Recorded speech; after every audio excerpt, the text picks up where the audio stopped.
أعوذ بالله من الشيطان الرجيم بسم الله الرحمن الرحيم الحمد للہ رب العالمین والصلاة والسلام علی نبینا محمد وعلی آلہ وصحبہ اجمعین اما بعد۔ آج ہم اللہ کے فضل و کرم سے عمدۃ الاحکام کے ساتھ ہیں۔ عمدۃ الاحکام صحیح بخاری اور صحیح مسلم کی احادیث پہ مشتمل ایک عظیم کتاب ہے۔ اس میں صحیح بخاری اور صحیح مسلم کی ان احادیث کو جمع کیا گیا ہے جنہیں فقہی احادیث کہا جاتا ہے، جن میں مسائل اور احکام بیان ہوتے ہیں، یعنی کہ وہ احادیث نہیں آئیں گی اس کتاب میں جن کا تعلق عقیدہ سے ہے یا تفسیر سے ہے یا اخلاق و آداب سے ہے یا فتن سے ہے، تو اس قسم کی احادیث اس کتاب میں نہیں ہوں گی۔ احکام و مسائل سے متعلقہ احادیث ہوں گی، اور وہ بھی صحیح بخاری اور صحیح مسلم کی۔ آج پڑھیں گے عمدۃ الاحکام کی حدیث نمبر 186، اور آپ جانتے ہیں کہ ہمارا موضوع آج کل ہے روزے۔ تو اس حدیث میں سیدہ عائشہ فرماتی ہیں، عن عائشہ رضی اللہ عنہا قالت، ام المؤمنین سیدہ عائشہ رضی اللہ عنہ سے روایت ہے، انہوں نے کہا، کان یکون علی الصوم من رمضان، کہ میرے اوپر رمضان کے روزے ہوتے تھے، میرے ذمے رمضان کے روزے ہوتے تھے، یعنی کہ میرے اوپر رمضان کے روزے فرض ہوتے تھے جو میں رمضان میں رکھ نہ پائی، مثال کے طور پہ حیض کی وجہ سے یا سفر کی وجہ سے۔ فما استطیع، تو میں طاقت نہیں رکھتی تھی ان اقضیہ کہ میں ادا کروں، یعنی کہ ان روزوں کو ادا کرنے کی مجھ میں طاقت نہیں ہوتی تھی، الا فی شعبان، مگر شعبان کے مہینے میں۔ اس حدیث کو روایت کیا امام بخاری نے، نمبر ہے 1950 1950، اور امام مسلم نے نمبر ہے 1146 1146۔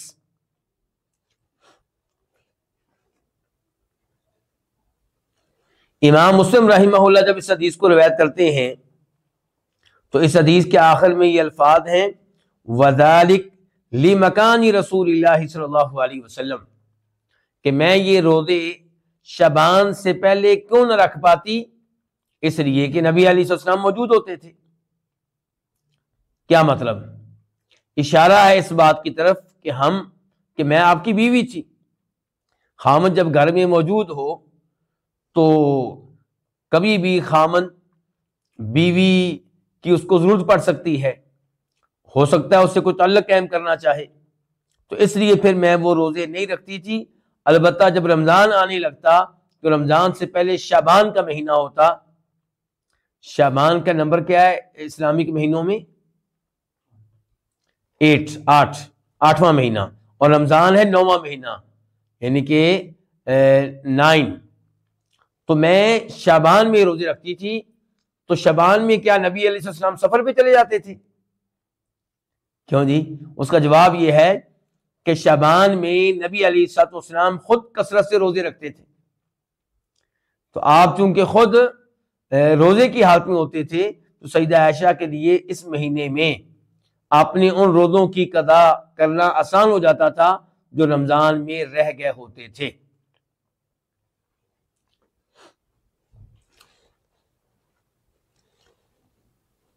میں بتا چکا ہوں کہ مسلم شریف میں اس حدیث کے آخر میں کیا آیا ہے، اس لیے کہ نبی علیہ السلام موجود ہوتے تھے، یعنی کہ اس لیے میں روزے رکھ نہیں پاتی تھی۔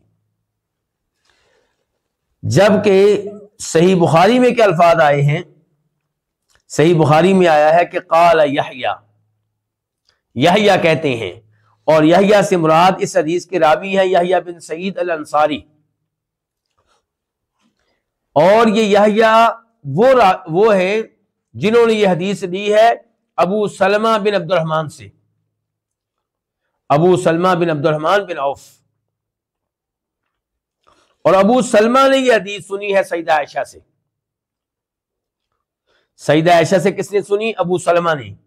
ابو سلمہ سے کس نے سنی؟ یحییٰ بن سعید انصاری نے. تو یہ جو یحییٰ بن سعید انصاری ہیں یہ کہتے ہیں الشغل من النبی او بالنبی صلی اللہ علیہ وسلم، کہ سیدہ عائشہ یہ روزے کیوں نہیں رکھ پاتی تھیں؟ کیونکہ وہ نبی علیہ الصلوۃ والسلام کے ساتھ مصروف ہوتی تھی، خامند کے ساتھ مصروف ہوتی تھی. تو یہ وضاحت کس کی طرف سے ہے؟ یحییٰ کی طرف سے. یہ بڑی اہم بات ہے، اس کے اوپر ذرا آپ لوگ توجہ کریں کہ یہ الفاظ سیدہ عائشہ کے نہیں ہیں، یہ وضاحت یحییٰ کی طرف سے ہے، امام یحییٰ بن سعید الانصاری. تو جب یہ معلوم ہو گیا کہ یہ وضاحت سیدہ عائشہ کی طرف سے نہیں ہے، تو اب ہم یہ نہیں کہہ سکتے کہ سیدہ عائشہ رمضان کے مہینے کے روزوں کی قضا میں اس لیے تاخیر کرتی تھی کہ نبی علیہ الصلوۃ والسلام موجود ہیں اور آپ شوہر ہیں، شوہر کو بیوی کی کبھی بھی ضرورت پڑ سکتی ہے. تو پھر یہ خیال ہوگا، یہ گمان ہوگا، یہ رائے ہوگی کس کی؟ یحییٰ بن سعید انصاری کی، اور وہ درست بھی ہو سکتی ہے اور یہ بھی ممکن ہے کہ درست نہ ہو.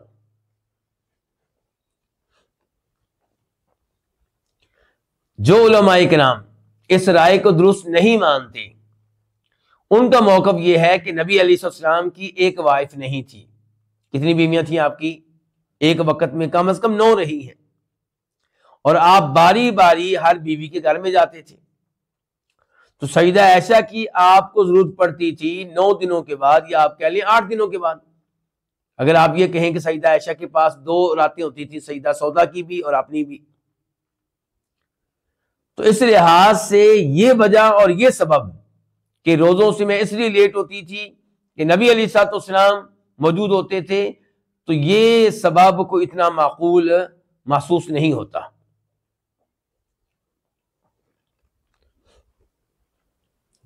تو بہرحال اس حدیث سے مسائل کیا معلوم ہوئے؟ پہلا مسئلہ یہ معلوم ہوا کہ رمضان کے روزے کسی مجبوری کی وجہ سے رہ جائیں، بیماری کی وجہ سے، سفر کی وجہ سے، یا حیض کا خون آنے کی وجہ سے، یا نفاس کی وجہ سے، تو ان کی قضا دینا، ان کو بعد میں رکھنا، یہ فوری طور پہ ضروری نہیں ہے. یعنی کہ جس کے روزے رہ گئے ہیں رمضان پہ، اس پہ واجب نہیں ہے کہ شوال کے مہینے میں رکھے یا ذوالقعدہ میں رکھے، بلکہ آئندہ رمضان سے پہلے پہلے کبھی بھی وہ رکھ سکتا ہے، رکھ سکتی ہے.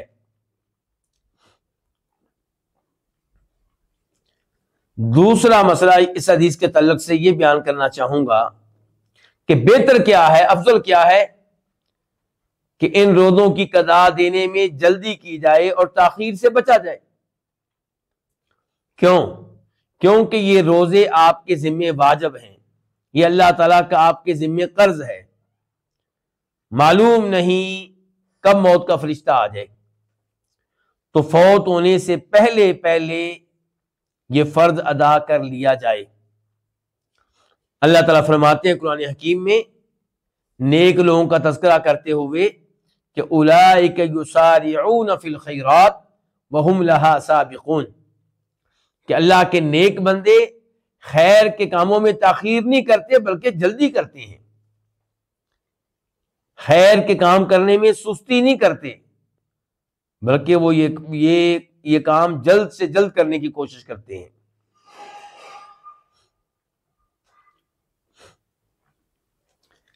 تیسرا مسئلہ جو اس حدیث کے تعلق سے بیان کر دینا مناسب ہوگا وہ یہ کہ رمضان کے ان روزوں کی قضا آئندہ رمضان سے پہلے پہلے ادا کر لی جائے. ایسا نہیں ہونا چاہیے کہ آئندہ رمضان آئے اور ابھی تک آپ نے گزشتہ رمضان کے روزے نہ رکھے ہوں. لیکن سوال یہ پیدا ہوتا ہے کہ اگر کوئی اس طرح کر لیتا ہے، آئندہ رمضان آ گیا اور ابھی تک گزشتہ رمضان کے چھوڑے ہوئے 5 روزے، 6 روزے، 7 روزے نہیں رکھے گئے، ان کی قضا نہیں دی گئی، تو اب یہ شخص کیا کرے؟ اب یہ جو اب رمضان کا مہینہ آیا ہے اس کے روزے رکھے اور گزشتہ رمضان کے رہ جانے والے روزے اس رمضان کے بعد میں رکھے۔ لیکن سوال یہ پیدا ہوتا ہے کہ کیا ایسے شخص پہ کوئی جرمانہ ہوگا؟ اس کے اوپر کوئی کفارہ ہے؟ اس کے لیے کوئی سزا ہے؟ تو اس بارے میں علماء کرام کے دو موقف ہیں، دو قول ہیں۔ ایک موقف ہے حنابلہ کا کہ اس کے ذمے کفارہ ہے اگر اس نے یہ روزے آئندہ رمضان سے پہلے نہیں رکھے اور کوئی عذر بھی نہیں تھا، بغیر عذر کے سستی کی وجہ سے اس نے گزشتہ رمضان کے روزوں کی قضا دینے میں تاخیر کی ہے، حتیٰ کہ آئندہ رمضان آ گیا ہے، تو اس کے ذمے کفارہ ہے۔ کیا مطلب؟ کہ جتنے روزے رہے تھے وہ رکھے گا اور ہر روزے کے ساتھ ساتھ ایک مسکین کو کھانا بھی کھلائے گا۔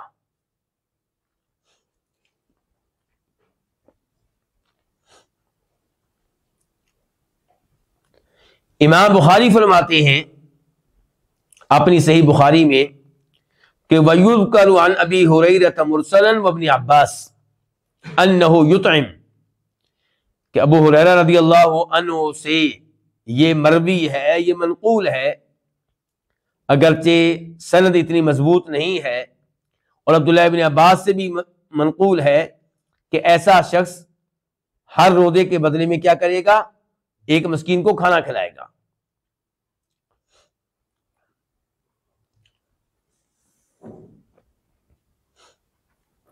دوسرا موقف کیا ہے؟ دوسرا موقف یہ ہے کہ یہ صرف گزشتہ رمضان کے رہ جانے والے روزوں کی قضا دے گا اور کسی مسکین کو کھانا کھلانا یا کوئی کفارہ اس کے ذمے نہیں ہے۔ امام بخاری رحمہ اللہ فرماتے ہیں اپنی صحیح بخاری میں وقال ابراہیم، اور ابراہیم نے کہا، مراد کون؟ ابراہیم النخعی، کہ اذا فرت، اگر کوئی آدمی سستی کرے، کوتاہی کرے، حتی جاء رمضان آخر، حتیٰ کہ آئندہ رمضان آ جائے، تو کیا کرے گا؟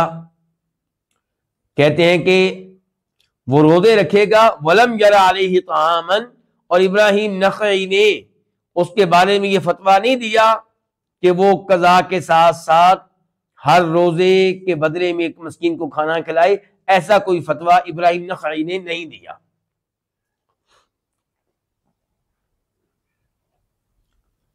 اور یہی موقف ہے حنفی علماء کرام کا، امام ابو حنیفہ رحمہ اللہ کا اور ان کے اصحاب کا۔ چنانچہ صاحب قدوری اپنی کتاب مختصر القدوری میں فرماتے ہیں وَإِنْ أَخَّرَهُ، اگر کوئی بندہ گزشتہ رمضان کے روزوں کی قضا دینے میں تاخیر کرے حتیٰ دخل رمضان آخر، حتیٰ کہ آئندہ رمضان آ جائے، صام رمضان الثانی، تو یہ اب آئندہ آ جانے والے رمضان کے روزے رکھے گا، وقضا الاول بعدہ، اور پہلے رمضان کے روزوں کی قضا بعد میں دے گا، ولا فدیۃ علیہ، اور اس کے اوپر کوئی فدیہ نہیں ہے، کوئی جرمانہ نہیں ہے، مسکین کو کھانا کھلانا اس کے ذمے نہیں ہے۔ اور یہی موقف انشاءاللہ راجح ہے، کیونکہ ایک مسکین کا کھانا ایسے شخص کے اوپر واجب قرار دینا اس کی کوئی دلیل نہیں ہے۔ اسی لیے امام بخاری نے جب یہ مسئلہ بیان کیا تو کیا کہتے ہیں آخر میں؟ کہتے ہیں وَلَمْ يَذْكُرِ اللَّهُ الْإِطْعَامَ، اللہ نے تو یہ قرآن کریم میں یہ نہیں کہا کہ ایک مسکین کو کھانا کھلائے، انما قال، اللہ نے تو اتنا کہا ہے کہ فَعِدَّةٌ مِّنْ أَيَّامٍ أُخَرَ، کہ یہ رہ جانے والے روزوں کی گنتی کو آئندہ ایام میں پورا کر لے۔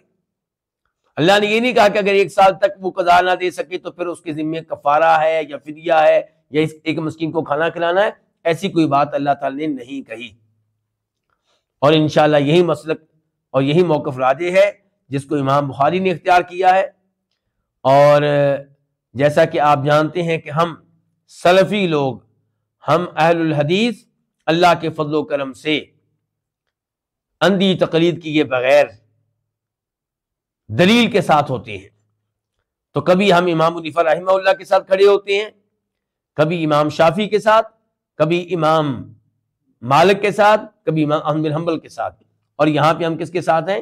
امام ابو حنیفہ رحمہ اللہ کے ساتھ ہیں، امام بخاری کے ساتھ ہیں، اور دلیل بھی انہی کے ساتھ ہے.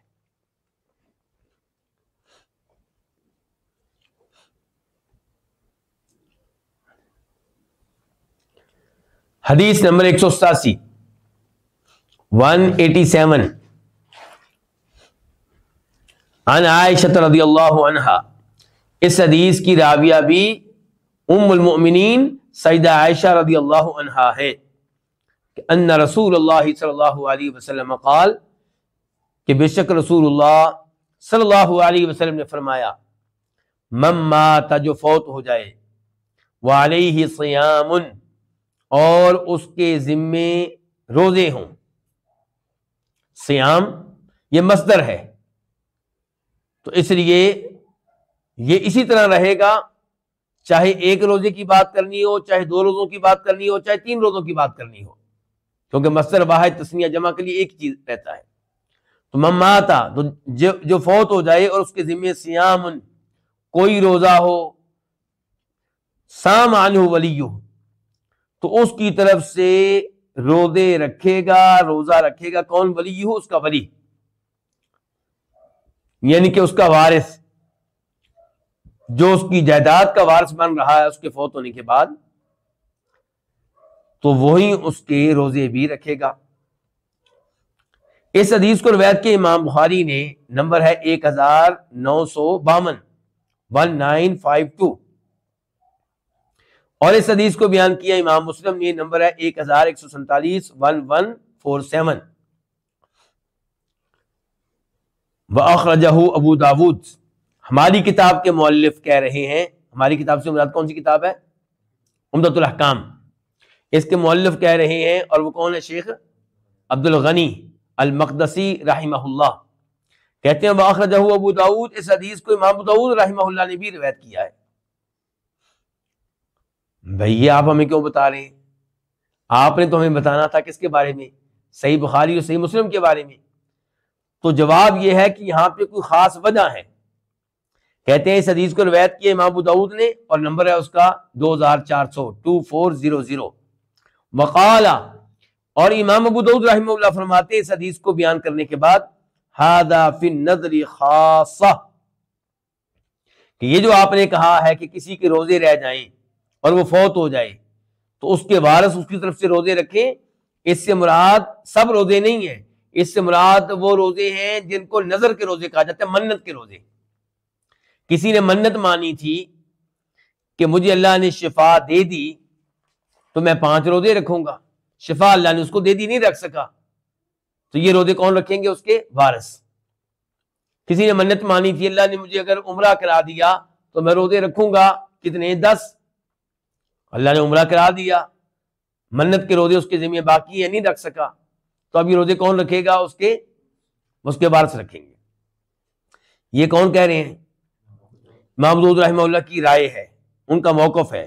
وہ کہتے ہیں کہ یہ حدیث جو ہے اس کا تعلق سب روزوں سے نہیں ہے، رمضان کے روزوں سے اس کا کوئی تعلق نہیں ہے، اس کا تعلق صرف ان روزوں سے ہے جو منت کے روزے ہیں، نذر کے روزے ہیں. اور امام ابو داؤد کہتے ہیں وَهُوَ قَوْلُ احمد بن حنبل، اور یہی موقف ہے، یہی قول ہے امام احمد بن حنبل رحمہ اللہ کا. اور آپ جانتے ہوں گے کہ امام ابو داؤد یہ شاگرد خاص ہیں کس کے؟ امام احمد بن حنبل رحمہ اللہ کے خاص شاگرد ہیں. تو اس لیے کیا کہنا چاہتے ہیں کہ یہ موقف ہے ہمارے استاد محترم کا. اب آئیے اس مسئلے کے اوپر گفتگو کرتے ہیں.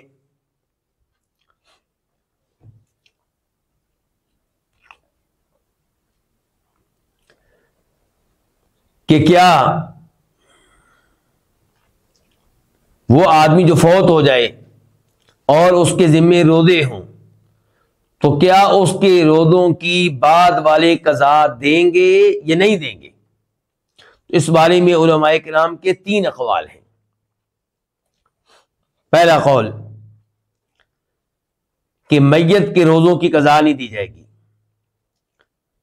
روزے نظر کے ہوں یا رمضان وغیرہ کے ہوں، کوئی بھی روزہ جو میت کے ذمے تھا، میت رکھے بغیر دنیا سے چلی گئی ہے، وہ آدمی فوت ہو گیا ہے، تو اس کی طرف سے ان روزوں کی قضا نہیں دی جائے گی۔ یہ موقف ہے امام حنیفہ رحمہ اللہ کا، امام مالک کا، اور یہی موقف ہے امام شافعی کا ان کے جدید قول کے مطابق۔ یہاں پہ غور کریں، میں نے الفاظ کیا کہے ہیں، امام شافعی کا کون سا موقف ہے ان کا؟ تو آپ کو شاید معلوم ہو کہ کئی ایک مسائل میں امام شافعی کے 2 قول ملتے ہیں، یہ جی ان کا جدید قول ہے، یہ ان کا قدیم قول ہے۔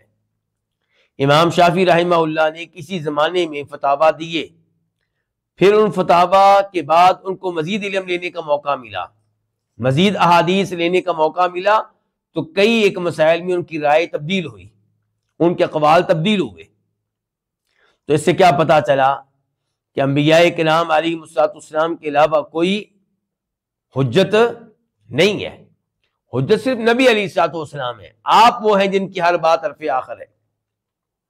ائمہ کرام ایک فتویٰ آج دیتے ہیں، ممکن ہے کل رجوع کر لیں، ایک فتویٰ آج دیتے ہیں، ممکن ہے کل ان کی رائے تبدیل ہو جائے۔ تو اس لیے لوگوں کو تقلید کی راہ پہ لگانا یہ بالکل غیر مناسب ہے۔ لوگوں کو جوڑا جائے قرآن و حدیث کے ساتھ، اور ان ائمہ کرام کا احترام کیا جائے، اور ان کے فتاویٰ کو پڑھا جائے، ان سے فائدہ اٹھایا جائے، روشنی لی جائے۔ لیکن راجح موقف کون سا ہوگا؟ حرف آخر کس موقف کو آپ قرار دیں گے؟ جس موقف کے ساتھ قرآن و حدیث کے دلائل ہوں گے۔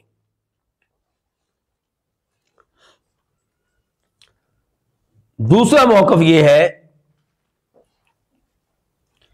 کہ میت کے وہ روزے رکھے جائیں گے جو نظر کے روزے ہیں، منت کے روزے ہیں، لیکن جو دیگر روزے اس کے اوپر واجب تھے، مثال کے طور پہ رمضان کے، وہ نہیں رکھے جائیں گے۔ اور یہ موقف آپ پڑھ چکے ہیں، کس امام کا ہے؟ امام احمد بن حنبل کا، اور یہی موقف ہے امام اسحاق بن راہویہ کا، لیث بن سعد کا، اور امام ابن القیم رحمہ اللہ نے اسی موقف کی تائید کی ہے، اس کو راجح قرار دیا ہے۔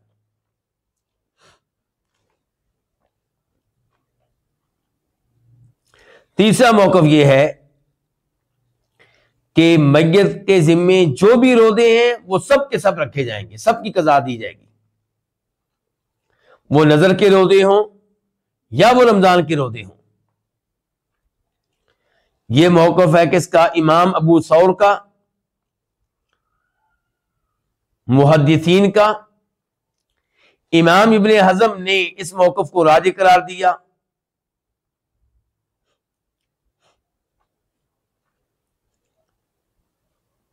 اور شیخ عبد الرحمن سعدی نے بھی اس موقف کو اختیار کیا ہے، اور وہ کہا کرتے تھے کہ یہی موقف ہے امام ابن تیمیہ رحمہ اللہ کا۔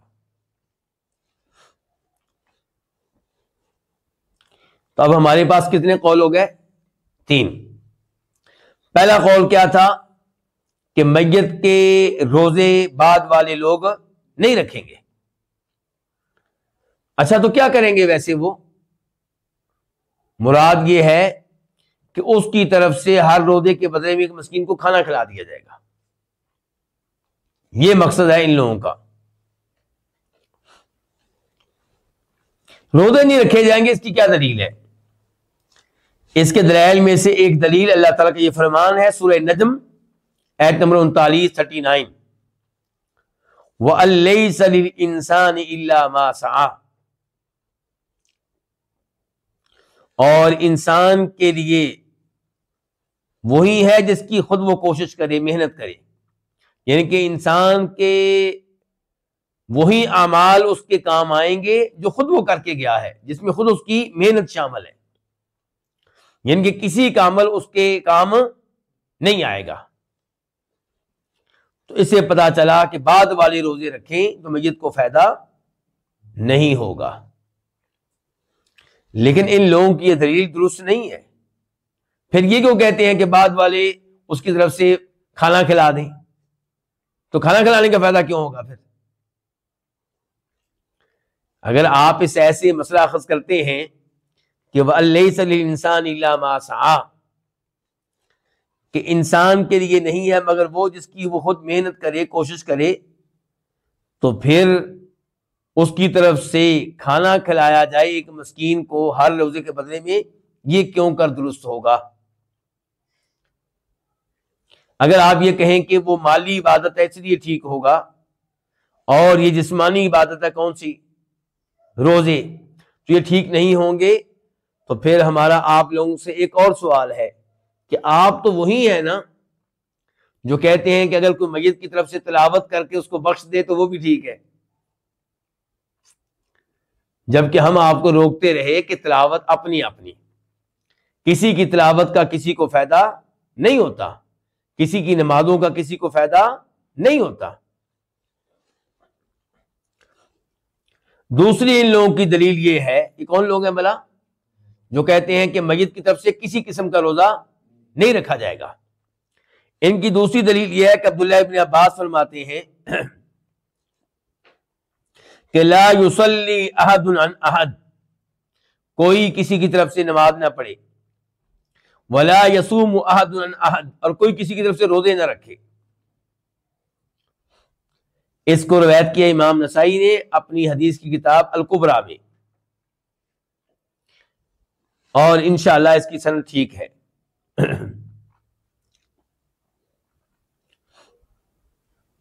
دوسرے نمبر پہ سیدہ عائشہ کا موقف، ان کا قول ہے لا تصوموا عن موتاکم، اپنے مردوں کی طرف سے روزے نہ رکھو، وَأَطْعِمُوا عَنْهُمْ، ان کی طرف سے کھانا کھلا دو۔ اس کو روایت کیا امام عبدالرزاق نے اپنی المصنف میں، لیکن اس کی روایت ضعیف ہے۔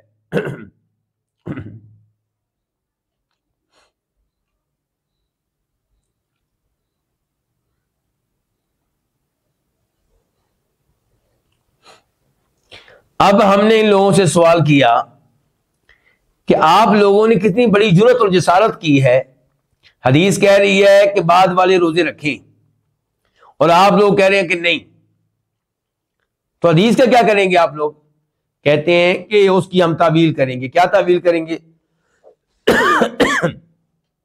حدیث کے الفاظ کیا ہیں کہ من مات، جو فوت ہو جائے، وعلیہ الصیام، اس کے ذمے کوئی روزہ ہو، تو صام عنہ ولیہ، تو اس کی طرف سے روزہ کون رکھے؟ اس کا ولی۔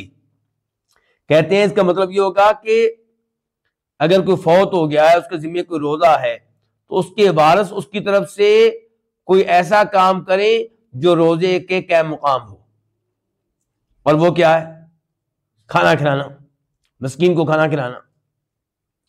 امام نووی رحمہ اللہ اس تعویل کے بارے میں کہتے ہیں وَهُوَ تَعْوِيلٌ باطل، یہ بڑی غلط قسم کی تعویل ہے۔ یردہ باقی الاحادیث، باقی احادیث سے پتہ چلتا ہے کہ یہ تعویل ناقابل قبول ہے۔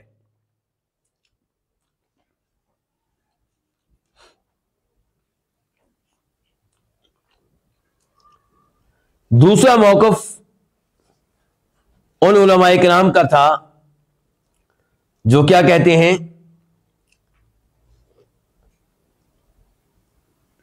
ہر قسم کے روزے رکھے جا سکتے ہیں میت کی طرف سے، جو بھی اس کے ذمہ واجب تھے، چاہے وہ نظر کے لحاظ سے واجب تھے یا رمضان کے لحاظ سے۔ یہ ویسے تیسرا موقف تھا جب ہم نے پڑھا تھا، لیکن اس کے دلائل پہلے ذکر کرنے لگا ہوں۔ ان کی دلیل پہلے نمبر پہ وہی حدیث ہے جو ہم پڑھ رہے ہیں کہ اللہ کے نبی علیہ السلام تو صاف صاف کہہ رہے ہیں کہ من مات وعلیہ صیام صام عنہ ولیہ، جو فوت ہو جائے اور اس کے ذمے کوئی روزہ ہو تو روزے کون رکھیں؟ اس کے وارث۔ آپ نے فرق نہیں کیا اس حدیث میں رمضان کے روزوں میں اور منت کے روزوں میں۔ آپ کی حدیث کے مطابق کوئی بھی روزہ ہو جو میت کے ذمے ہے اور وہ فرض ادا کیے بغیر فوت ہو گئی ہے تو اس کے وارثوں کو یہ روزے رکھنے چاہیے. حدیث عام ہے. دوسرے نمبر پہ ہمارے پاس ایک اور حدیث ہے، حدیث عبداللہ ابن عباس.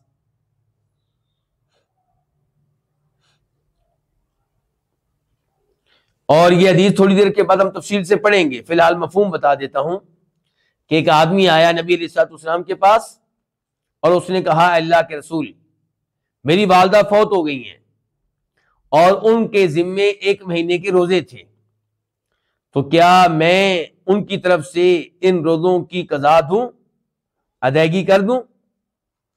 آپ نے فرمایا اگر تمہاری والدہ کے ذمے قرض ہوتا اور وہ فوت ہو جاتی تو کیا تم یہ قرض ادا کرتے؟ صحابی کہنے لگے بالکل. تو آپ نے فرمایا کہ روزے اللہ کا قرض ہیں، تو اللہ کا قرض زیادہ حق رکھتا ہے کہ اس کو ادا کیا جائے، اس کو چکا دیا جائے. تو یہ دوسری دلیل ہے ان علماء کرام کی جو کہتے ہیں ہر قسم کے روزوں کی قضا دی جائے گی.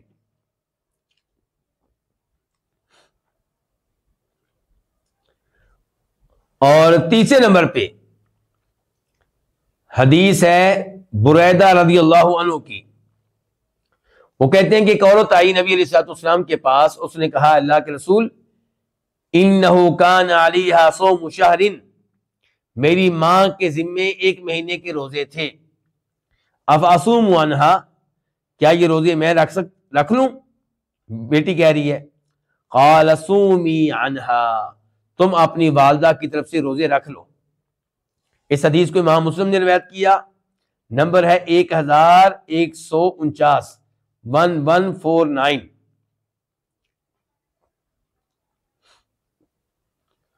تو کتنے دلائل ہو گئے؟ 3. یہ کون لوگ تھے جو کہتے ہیں کہ میت کے ذمے کوئی بھی روزہ ہو وہ بعد میں اس کے وارث رکھیں گے، منت کے روزے ہوں یا رمضان کے روزے ہوں، کوئی بھی ہوں.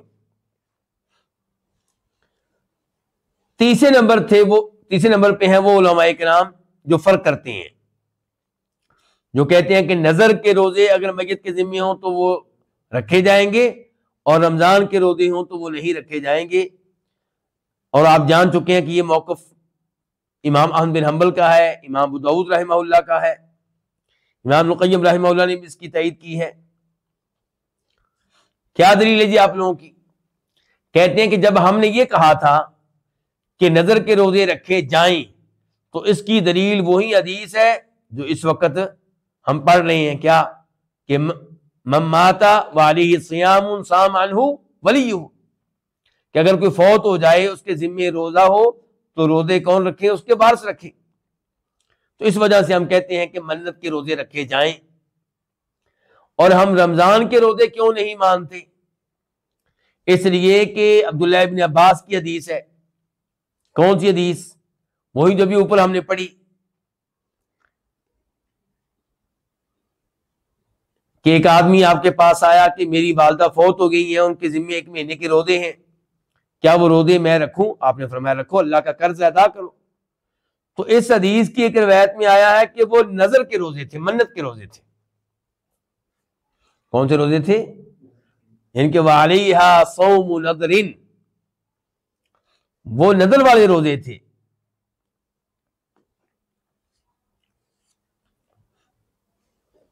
اب آپ لوگوں کا کیا موقف ہے جی علماء کرام؟ آپ لوگوں نے ساری گفتگو سن لی، اب کس موقف کو آپ لوگ راجح قرار دیتے ہیں؟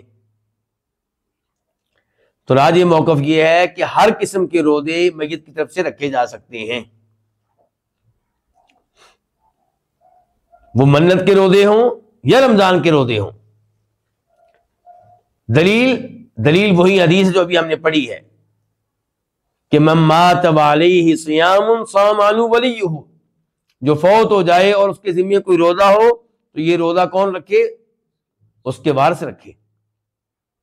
آپ نے فرق نہیں کیا نظر کے روزوں میں یا رمضان کے روزوں میں. اگر کوئی ایسا فرق ہوتا تو آپ بیان کر کے جاتے.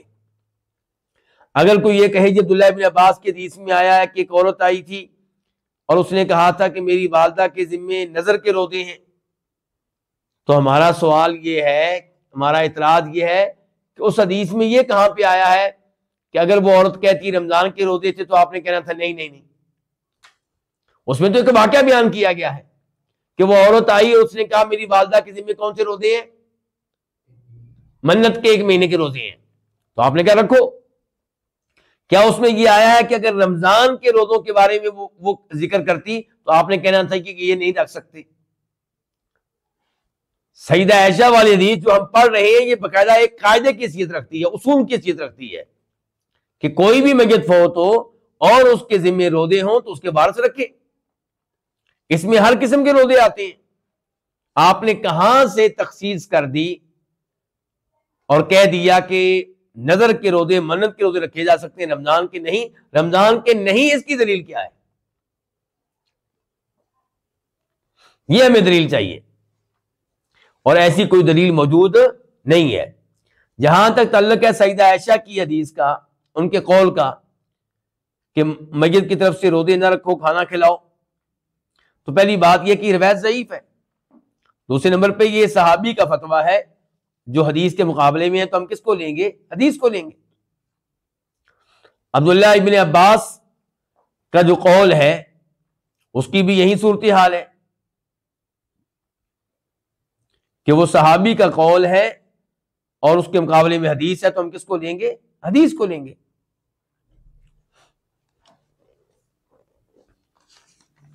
تو خلاصہ کلام کیا ہوا کہ اگر کوئی فوت ہو جاتا ہے اور اس کے ذمے روزے ہیں تو یہ روزے کون رکھیں گے؟ اس کے وارث رکھیں گے. یہاں پہ ایک سوال اور پیدا ہوتا ہے، اگر وارثوں کی جگہ پہ کوئی اور رکھ لے تو؟ کئی علماء کرام کا موقف یہ ہے کہ اگرچہ حدیث میں وارثوں کا تذکرہ آیا ہے لیکن کوئی اور رکھے تو پھر بھی گنجائش نکلتی ہے، کیونکہ آپ نے اس کو کیا قرار دیا؟ قرض، کہ اللہ کا قرض ہے. تو اگر کوئی آدمی فوت ہو جائے اور اس کے ذمہ قرض ہو تو اس کی اپنے وارث کو قرض ادا نہ کرے، کوئی اور ادا کر دے تو ادا ہو جائے گا؟ ہو جائے گا. تو ایسے ہی اس کے ذمہ اگر روزے ہیں تو یہ اللہ کا قرض ہے، اگر وارث ادا نہیں کرتے کوئی اور ادا کر دیتا ہے تو یہ فرض ادا ہو جائے گا.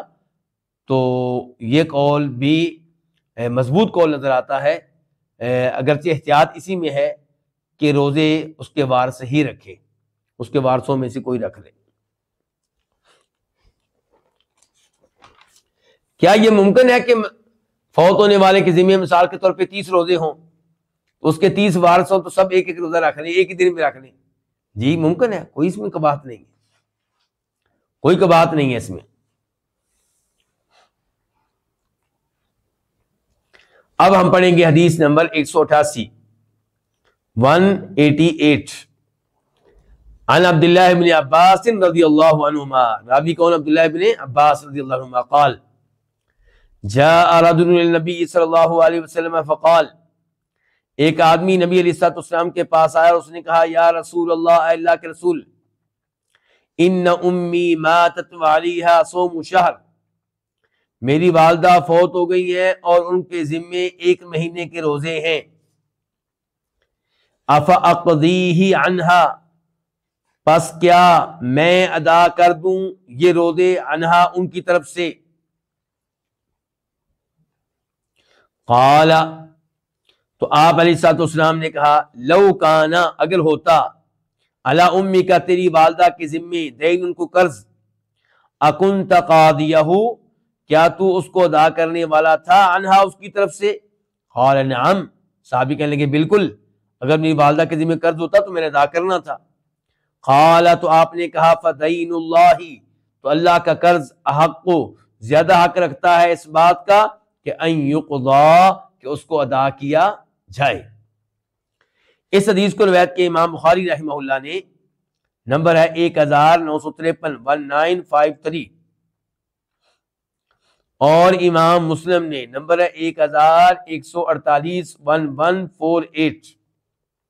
اور یہ جو الفاظ ہم نے پڑھے ہیں یہ صحیح مسلم کے ہیں.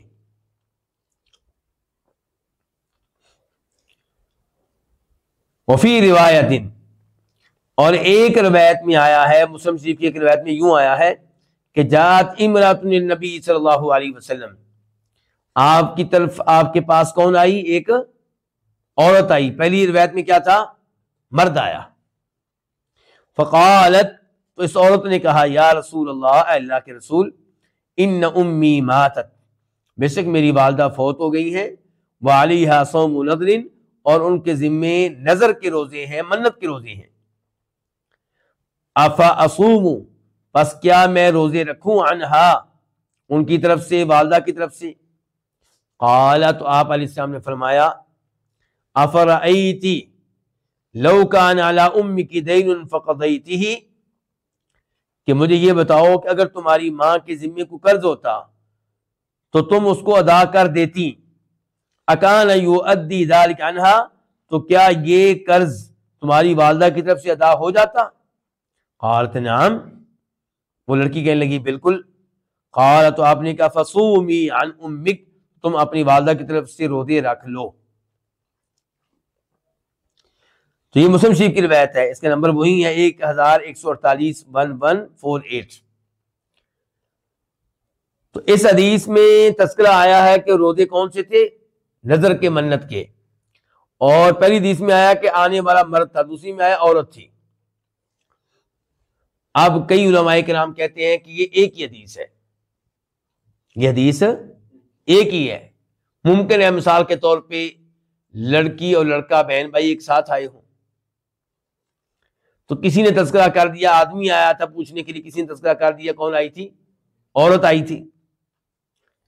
اور یہ بھی ممکن ہے کہ پہلے بھائی پوچھنے آیا ہو اور پھر یہی مسئلہ پوچھنے کے لیے اس کی بہن آئی ہو. اور کئی علماء کرام کہتے ہیں کہ نہیں، یہ دو الگ الگ واقعات ہیں. پہلے میں سوال کرنے والا مرد ہے اور اس میں یہ تذکرہ نہیں کہ یہ روزے کون سے روزے تھے، اور دوسری روایت میں سوال کرنے والی خاتون ہے اور اس میں وضاحت ہے کہ روزے منت کے روزے تھے. بہرحال واقعہ ایک ہو یا دو، اس سے مسئلے پہ کوئی اثر نہیں پڑے گا، کیونکہ ہم یہ بتا چکے ہیں کہ نبی علیہ السلام نے ایک اصول بیان کر دیا کہ جو بھی فوت ہو جائے اور اس کے ذمے کو روزہ ہو، اس کے روزے کون رکھے؟ اس کے وارث. آپ نے کوئی فرق نہیں کیا نظر کے روزوں میں، منت کے روزوں میں اور رمضان کے روزوں میں. اور اگر کبھی ایسا ہوا ہے کہ آپ کے پاس کوئی عورت آئی ہے اور اس نے تذکرہ کیا ہے کہ میری ماں فوت ہو گئی ہیں اور ان کے ذمے نظر کے روزے تھے، کیا میں رکھ لوں؟ تو آپ نے کہا کہ رکھ لو. اس سے یہ مسئلہ کیسے نکل آیا کہ رمضان کے روزے اگر ہوتے تو آپ نے کہنا تھا کہ نہ رکھو؟ ایسا تو کوئی اشارہ نہیں ملتا. تو اس لیے اس حدیث کی وجہ سے اس حدیث کو خاص کر دینا، محدود کر دینا، یہ درست نہیں ہے. اس حدیث کو عام رہنے دیا جائے کہ میت جب بھی فوت ہو اور اس کے ذمے روزے ہوں تو اس کے وارثی روزے رکھیں، وہ نظر کے ہوں، رمضان کے ہوں، کفارے کے ہوں، کوئی بھی ہوں.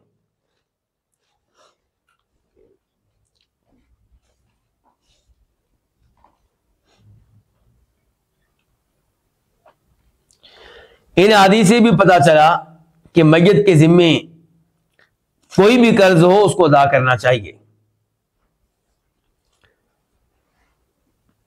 اگر میت نے زکوٰۃ ادا نہیں کی تھی اور فوت ہو گیا تو وراثت تقسیم کرنے سے پہلے کیا کریں؟ زکوٰۃ ادا کریں. اگر اس نے کسی سے قرض لیا تھا اور ادائیگی کے بغیر فوت ہو گیا تو وراثت تقسیم کرنے سے پہلے قرض ادا کریں.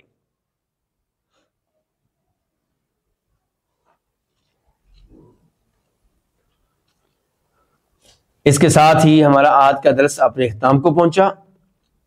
آج ہم نے 3 حدیثیں پڑھی ہیں. انشاءاللہ آئندہ درس میں یہ روزوں کا موضوع امید ہے کہ مکمل ہو جائے گا. اللہ رب العزت